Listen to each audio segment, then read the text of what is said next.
से भगवत गीता नहीं पढ़ रहे हैं, भगवत गीता का दर्शन नहीं पढ़ रहे हैं, हम मूल रूप से वैष्णव धर्म या भागवत धर्म पढ़ रहे हैं जो हमारी परीक्षा के दृष्टिकोण से उपयोगी है।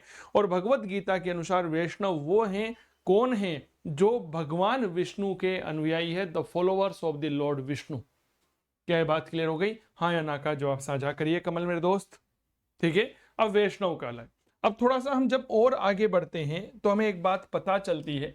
क्या बात पता चलती है कि साहब विष्णु कौन है? तो देखिए, समय के अनुसार जब हम भगवान विष्णु के बारे में बात करते हैं तो आपको यह बात पता होगी कि भगवान विष्णु ने इस धरती पर सबसे पहले अवतारवाद की संकल्पना दी थी या नहीं दी थी? मत्स्य पुराण में भगवान विष्णु के 10 अवतारों का उल्लेख आया है, जिसमें मत्स्य, कुर्म, वराह, नरसिंह, वामन, परशुराम, राम, कृष्ण, बुद्ध और कल्कि है। ठीक है, अवतारवाद शब्द का पहला प्रयोग भगवत गीता में आया है। ठीक है, ये बात क्लियर हो गई। तो बहुत अच्छे से कुछ बातों को समझे। विष्णु जो है, विष्णु के अनुयायी क्या कहलाए, बताओ मुझे फटाफट से। तो विष्णु के अनुयायी कहलाए मेरे दोस्त वैष्णव। विष्णु के अनुयायी कौन कहलाए? वैष्णव कहलाए। क्या ये बात क्लियर हो गई? दो तीन बातें जो आपको यहां पर और जाननी है। तेजाराम नमस्कार मेरे दोस्त, स्वागत है भाई आपका। ठीक है, अब देखिए विष्णु के, ऐसा लिखिए विष्णु के, रुको एक मिनट, विष्णु के अनुयायी वैष्णव कहलाए। ठीक है, अब लिखिए मत्स्य पुराण में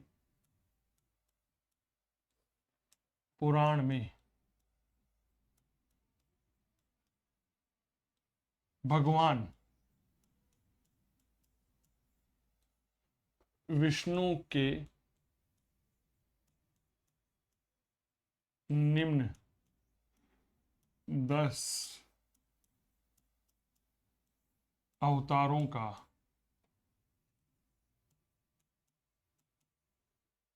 उल्लेख आया।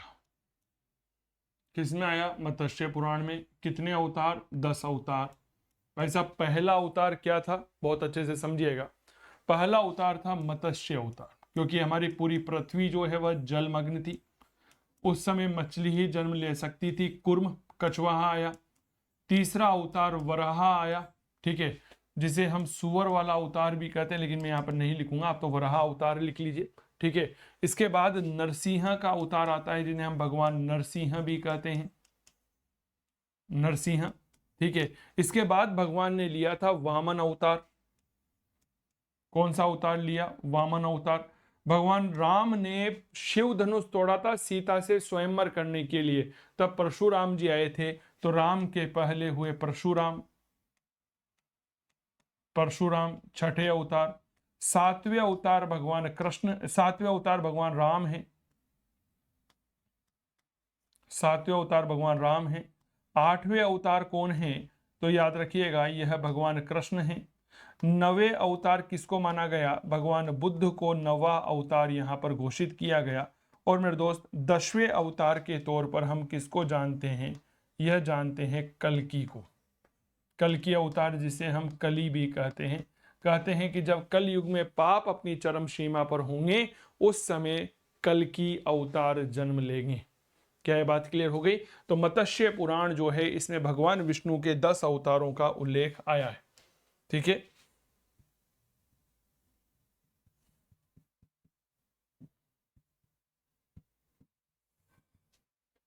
ये चीजें बेसिकली आपको पता होना चाहिए। ठीक है, हाँ या ना का जवाब साझा करिए, क्योंकि ये ऐसी चीजें हैं, ऐसी बातें हैं जो आपकी परीक्षा के दृष्टिकोण से काफी महत्वपूर्ण बन जाती है।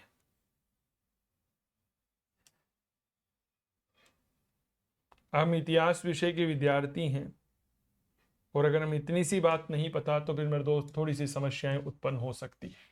ये देखिए, भगवान विष्णु के 10 अवतार आपको नजर आ रहे हैं। मत्स्य, कुर्म, वराह, नरसिम्हा अवतार, वामन अवतार, परशुराम अवतार, राम भगवान बलराम, जिसे संकर्षण कहा जा सकता, ये बलराम नहीं है, माफी चाहूंगा, इसमें गलत आ गया, भगवान कृष्ण होंगे, क्योंकि बलराम तो शेष नाग के अवतार माने जाते हैं। एक मिनट रुकिए,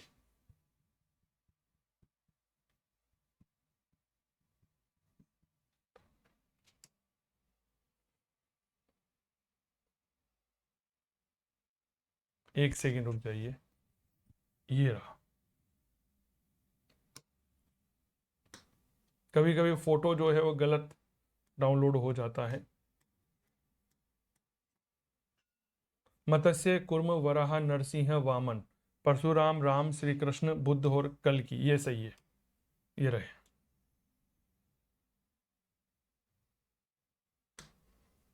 ये देखिए सर, दिख रहे हैं आपको भगवान बुद्ध, भगवान विष्णु के 10 अवतार? हाँ या ना का जवाब साझा करिएगा। ये भगवान विष्णु के 10 अवतार हैं। मत्स्य अवतार हैं, कुर्म अवतार, वराह, नरसिंह, वामन, परशुराम, श्री राम, श्री कृष्ण अवतार हैं, बुद्ध अवतार है और कल्कि अवतार। कल्कि अवतार के बारे में कहा जाता है कि यह आने वाले समय में जब अपराध बहुत ज्यादा बढ़ जाएंगे तब जाकर के यह जन्म लेंगे। क्लियर हो गई? अच्छा, अवतारवाद की पहली संकल्पना हमें भगवत गीता में देखने को मिलती है, जबकि मत्स्य पुराण में भगवान विष्णु के 10 अवतारों का जिक्र आया है। क्या ये बात क्लियर हो गई? तो समझिएगा, लिखिए, अवतारवाद का प्रथम उल्लेख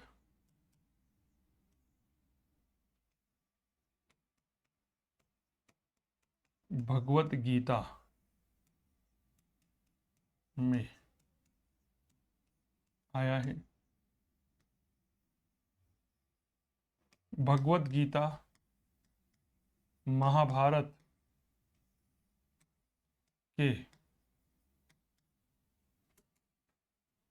महाभारत के भीष्म पर्व का भाग है। महाभारत में जो भीष्म पर्व है उसका यह भाग माना जाता है। भगवत गीता का पाठ किसने किया था? कुरुक्षेत्र के मैदान में भगवान कृष्ण ने किया था। क्या ये बात क्लियर हो गई? हाँ या ना का जवाब साझा करिएगा। चीजें समझ में आ रही होगी, क्योंकि आप भी यह विषय पहली बार पढ़ रहे हैं, तो मुझे लगता है कि कोई घबराने वाली बात नहीं है। बहुत सरल भाषा में चीजों को हाईलाइट कर करके आपको बता रहा हूं कि मत्स्य पुराण में भगवान विष्णु के 10 अवतार हैं। सबसे पहला अवतार मत्स्य है, कुर्म है, दूसरा अवतार तीसरा वराह है, चौथा नरसिंह है, पांचवा वामन है, छठा परशुराम है, सातवां राम है, आठवां कृष्ण है, नवा बुद्ध है और 10वां जो है वह मेरे प्यारे साथियों याद रखिएगा क्या माना जाता है? कल्कि को माना जाता है। क्या ये बात क्लियर हो गई? कल्कि को माना जाता है। चलिए आगे बढ़े। अब देखिए, चूंकि कुरुक्षेत्र का युद्ध हुआ, महाभारत युद्ध, बहुत सिंपल सी भाषा में समझिए, महाभारत युद्ध, महाभारत युद्ध कहां पर हुआ था? कुरुक्षेत्र में हुआ था, कुरुक्षेत्र में हुआ। और इसी कुरुक्षेत्र के मैदान में मेरे दोस्त भगवान कृष्ण ने अर्जुन को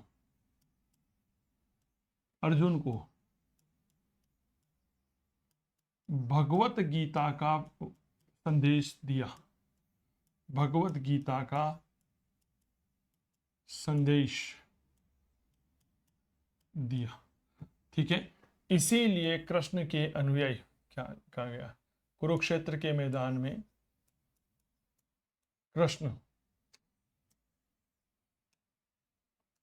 ने अर्जुन को, इसलिए कृष्ण के अनुयायी, इसलिए कृष्ण के अनुयायी भागवत कहलाए। आ गई बात समझने में? एक बार कमेंट करिए फटाफट से, समझ में आ गई क्या बात कि आखिरकार भागवत क्या है? मेरे प्यारे साथियों, ये बात आपके समझ में आना चाहिए। भागवत कुछ नहीं है, भगवान कृष्ण को मानने वाले लोग हैं। कृष्ण ने ही अर्जुन को भगवत गीता का संदेश कुरुक्षेत्र के मैदान में दिया था। और कृष्ण कौन है? भगवान विष्णु के ही 8वें अवतार माने जाते हैं। ठीक है, तो ये चीजें सब एक दूसरे के साथ में जुड़ी हुई देखने को मिलती है। ठीक है, अब यहाँ पर भागवत शब्द की बात आई है, तो भागवत शब्द जो है इसका पहला अभिलेखीय साक्ष्य बेसनगर के अभिलेख में मिलता है। बेसनगर का अभिलेख हेलियोडोरस के द्वारा शुंग राजवंश के 9वें शासक भागभद्र के समय मध्य प्रदेश के विदिशा में लगवाया गया था। क्या ये बात क्लियर हो गई? फटाफट से, ये मैंने आपको प्राचीन भारत की स्त्रोत वाली जब क्लास ली थी तो उसमें मैंने बताया था। ठीक है, भागवत कहलाए इनका धर्म, इनका धर्म भागवत धर्म कहलाया।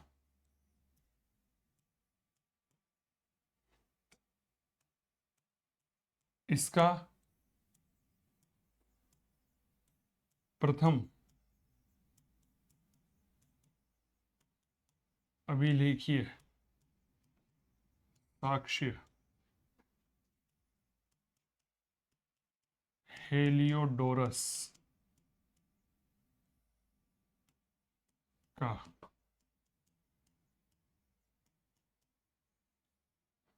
बेसनगर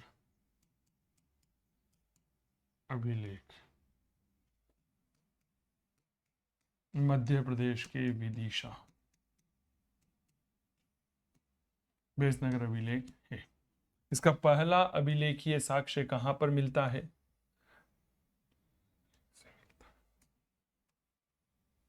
बेसनगर अभिलेख से मिलता है, कि भाई बेसनगर एक वैसा अभिलेख है जिसमें हमें भागवत धर्म का पहला अभिलेखीय प्रमाण मिलता है। बिल्कुल सिंपल सी सरल भाषा में चीजों को समझने की कोशिश करिए।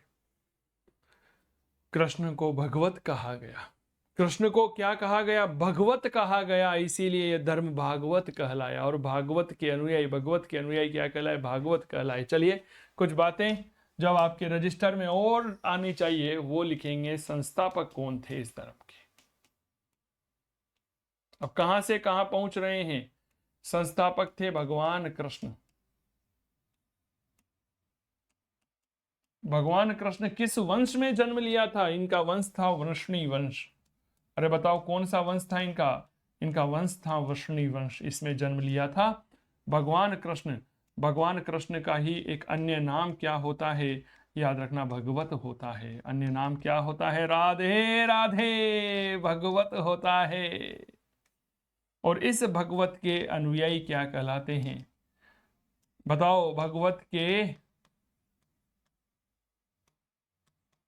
अनुयायी क्या कहलाते हैं? भगवत के अनुयायी कहलाते हैं भागवत। भगवान कृष्ण का जन्म कहाँ हुआ था? बताओ रे मेरे वीरों, मेरी वीरांगनाओं। याद रखना, भगवान कृष्ण का जन्म हुआ था मथुरा में, इसीलिए इसका केंद्र क्या बना? याद रखना, मथुरा बना। मथुरा बना, केंद्र क्या बना? मथुरा बना। इसीलिए मेरे प्यारे साथियों, जो मेगस्थनीज आया था ना, एक यूनानी यात्री चंद्रगुप्त मौर्य के समय, जिसने इंडिका लिखा था, उसने लिखा है मेगस्थनीज के इंडिका से हमें पता चलता है सौर सेनोई। सौर सेनोई का तात्पर्य है सूरसेन जनपद। सूरसेन जनपद मेरे प्यारे साथियों, जिसकी राजधानी मथुरा हुआ करती थी, उस सूरसेनई के मथुरा, मथुरा का तात्पर्य मथुरा में हेराक्लीज यानी कि कृष्ण की पूजा होती थी। क्या गजब का वाक्य लिखा है सर, ये तो लिखवाऊंगा मैं, यहां तक लिख लीजिए आप। संस्थापक कौन थे? भगवान कृष्ण थे। किस वंश के थे? वृष्णि वंश के थे। इन्हीं का अन्य नाम भगवत है और भगवत के अनुयायी भागवत कहलाते हैं। और यहीं से भागवत धर्म की उत्पत्ति होती है, जिसका पहला अभिलेखीय साक्ष्य कहां पर मिलता है? बेसनगर के हेलियोडोरस का अभिलेख है, जो मध्य प्रदेश के विदिशा से प्राप्त हुआ है। इसमें देखने को मिलता है, इसमें हमें देखने को मिलता है। क्लियर? आनंद आ रहा है नहीं आ रहा? सच सच बताना, पाप लगेगा नहीं तो।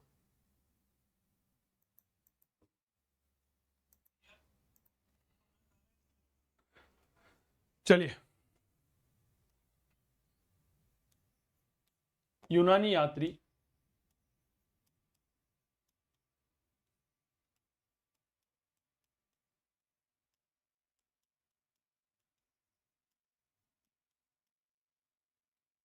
मेगस्थनीज ने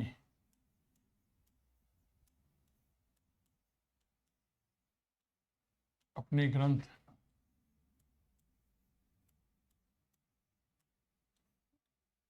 इंडिका में लिखा भी है कि बहुत अच्छा लग रहा है, धन्यवाद अर्जुन भाई। स्लोली है मेरे दोस्त, मैं पूरी चीजों को बहुत अच्छे क्लियर कर रहा हूं, फिर भी कोई बात नहीं। स्पीड तेज है क्या समझाने की, एक बार मुझे बताओ ना, स्पीड तेज है क्या? हाँ कोई बात नहीं, आराम से लिख लो, एक नया अध्याय है, थोड़ी सी समस्याएं आती है आप सभी प्यारे साथियों के लिए, इसीलिए मैं बहुत सरलीकृत भाषा में इसको समझाने की कोशिश कर रहा हूं, आप निश्चिंत रहे मेरे दोस्त। चलिए लिखिए, इसीलिए यूनानी यात्री है, यूनानी यात्री का नाम क्या होता है? मेगस्थनीज। इस मेगस्थनीज ने क्या लिखा है वो मैं कोट कर रहा हूं, आप भी लिपिबद्ध करिएगा कि सोरसेनोई, सूरसेन के मथुरा यानी कि मथुरा में हेराक्लीज यानी कि कृष्ण की पूजा होती है। लिखिए, सूरसेनोई,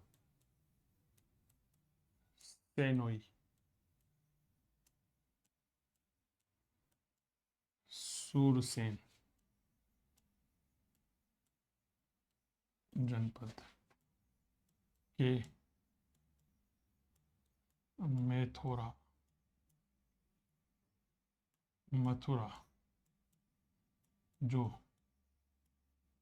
सूरसेन की राजधानी है, सूरसेन की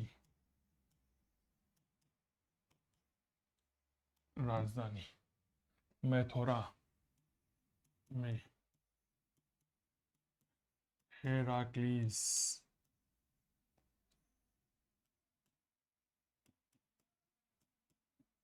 भगवान कृष्ण हेराक्लीस की पूजा होती है। सूरसेनई, सूरसेन महाजनपद सूरसेनई के मेथोरा, मथुरा में हेराक्लीस भगवान कृष्ण की पूजा होती है। हमारे प्यारे कमल बोल रहे हैं सर आपकी क्लास में बोरिंग नहीं होता, धन्यवाद मेरे दोस्त, बहुत बहुत स्वागत। चलिए मुद्दे की बात पर आते हैं। ये सर मथुरा में भगवान कृष्ण की पूजा कोई आज की देन नहीं है, अगर आप यह सोच रहे हैं कि नहीं आज की वजह से ही भगवान कृष्ण की पूजा होती है, नहीं, ये हजारों हजारों सालों से चली आ रही है। मेगस्थनीज को भारत आए हुए लगभग लगभग 2300 साल हो गए सर। चंद्रगुप्त मौर्य के शासनकाल में 305 ईसा पूर्व में ये भारत आया था, क्या मैं ठीक कह रहा हूं क्या? तो फिर तो ये चीजें आपको पता होना चाहिए। उस समय भी मथुरा में हेराक्लीस की पूजा होती थी। आज ही मैं न्यूज़पेपर पढ़ रहा था, उसमें भारत के 2 शहरों के बारे में लिखा आया कि ये 5000 सालों से आबाद हैं। पहला मथुरा और दूसरा वाराणसी, भारत के ऐसे जो क्या कहते हैं ऐसे शहर जिनको हम आज भी पढ़ते हैं। थोड़ा सा डिटेल पढ़ते हैं भगवान कृष्ण के बारे में, एक हेडिंग डालिएगा, भगवान कृष्ण। भाई साहब कृष्ण के बारे में पढ़ रहे हो, राधे राधे करते चलो, राधे राधे, जय श्री कृष्णा, आनंद आ रहा है। आ हा हा।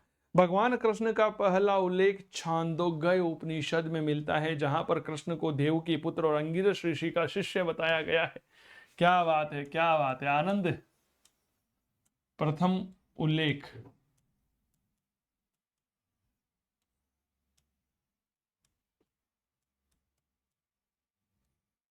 छांदोग्य उपनिषद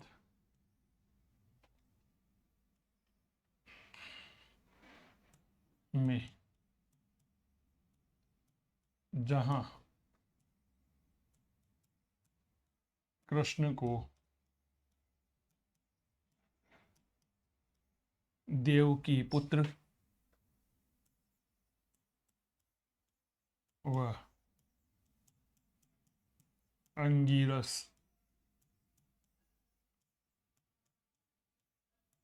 ऋषि का शिष्य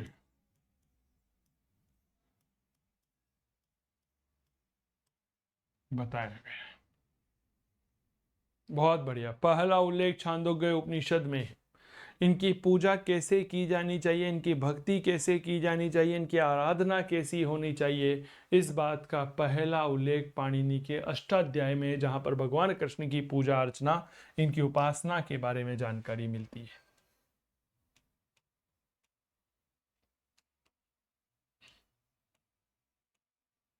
इनकी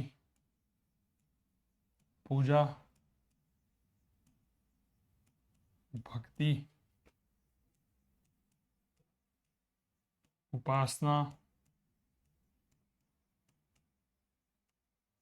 आराधना का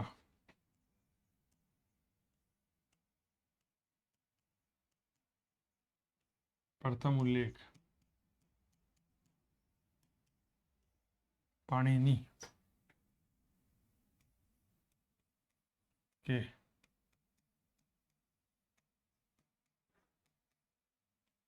अष्टाध्याय में मिलता है। मैं दावे के साथ कह सकता हूं, आपने यह तो पढ़ लिया होगा कि भगवान बुद्ध का पहला उल्लेख जो है वह छांदोग्य उपनिषद में मिलता है, लेकिन कभी इनकी भक्ति के बारे में नहीं पढ़ा होगा कि इनकी भक्ति कैसे की जानी चाहिए, किस तरह से की जानी चाहिए। पाणिनि का एक ग्रंथ आता है अष्टाध्याय, उस अष्टाध्याय में हमें यह जानकारी देखने को मिलती है।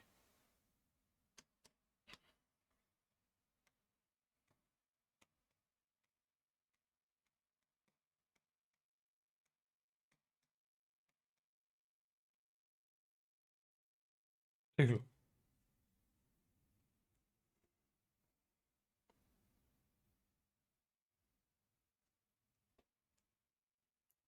क्या ये बात क्लियर हो गई?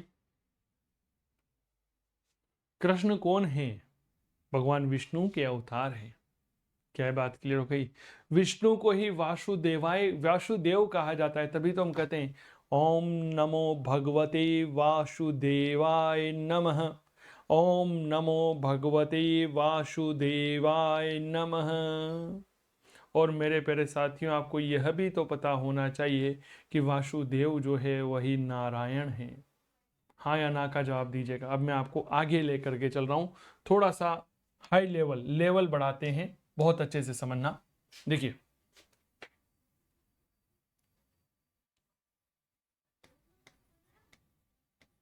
यह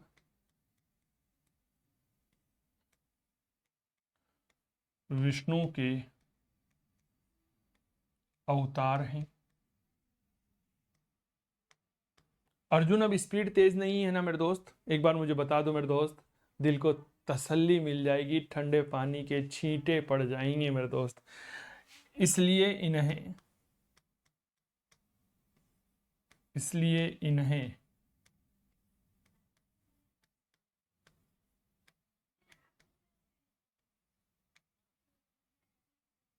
वासुदेव कहते हैं। क्या कहते हैं? वासुदेव कहते हैं। ऐत्रेय ब्राह्मण ग्रंथ में वासुदेव को नारायण कहा गया। लिखिए,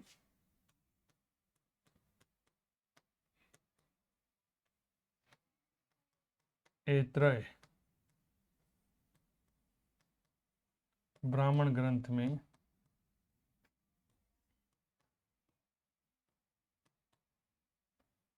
वासुदेव को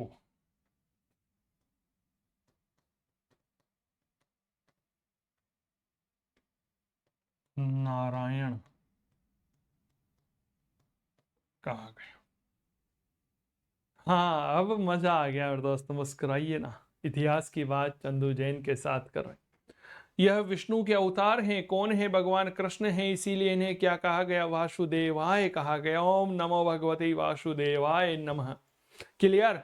वासुदेव को ऐत्रेय ब्राह्मण ग्रंथ में क्या कहा गया है? याद रखिएगा, नारायण कहा गया है। नर प्लस नारायण, यानी कि जो है मेरे दोस्त नरों के स्वामी, यानी कि मानवों के भगवान नारायण।